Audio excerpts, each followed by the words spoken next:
How much? Whoa, that's expensive. Really? What a bargain! It's amazing, isn't it? Two people could look at the same product, read the price tag, and react in such completely different ways. It's a good demonstration too that price is not just about rational factors. It is a very emotive subject too. And now you're faced with setting the prices for your products and services. Not easy, is it? In this module, we're looking at the basics of pricing as part of marketing. There's another full module in the series that deals just with pricing. It has lots of details to help you work out the best prices for your business. I suggest you look at that later. I'm sure you'll find it very helpful. Back to winning and keeping customers. Let's look at the different factors that affect price. First of all, there are internal factors, things that are within your business. The first and most obvious is your costs. What does it cost to produce your product or service? That includes the raw materials as well as the cost of making it, so labor, machine, time, and so on.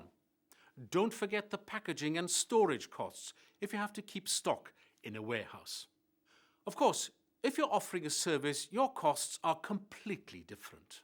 First, there's your time, a difficult one to value, and I'd suggest you look at the Pricing for Profit module for ideas about how to work that one out.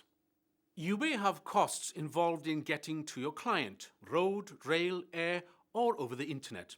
And you'll also no doubt have costs related to your office or where you're based, and equipment such as computers, printers, etc. Another internal factor that affects price is how many units you expect to sell. If you expect to sell a large number of items, then you may be looking at a lower price. If you only expect to sell one or two, then the price is likely to be higher. Where you sell is also important. Let's take a bottle of milk as an example. If you buy it from a small corner shop, you probably expect a higher price than if you bought it in a supermarket. Think about where you're selling. How might that affect your prices? And finally, most businesses aren't just selling one product or service, they have a full range. Prices across the range are going to be important, so make sure you take that into consideration too. Now, let's look at the external factors that affect price. These are things that are outside your business. For example, competitors' prices. What are your main competitors charging for similar products or services? Also think about how much competition there is in your market. If you're the only supplier of, let's say, tires in the area, you may be able to justify charging a higher price than if you're one of 5 suppliers in the same town. Of course, price sensitivity comes into play as well. In a market that is highly price sensitive, customers are likely to chop and change the supplier to get a better deal. In a low price sensitive market, customers are prepared to pay a little more for the product they want and will not be so concerned about the price. How price sensitive is your market? What can you do to reduce the price sensitivity of your products or services?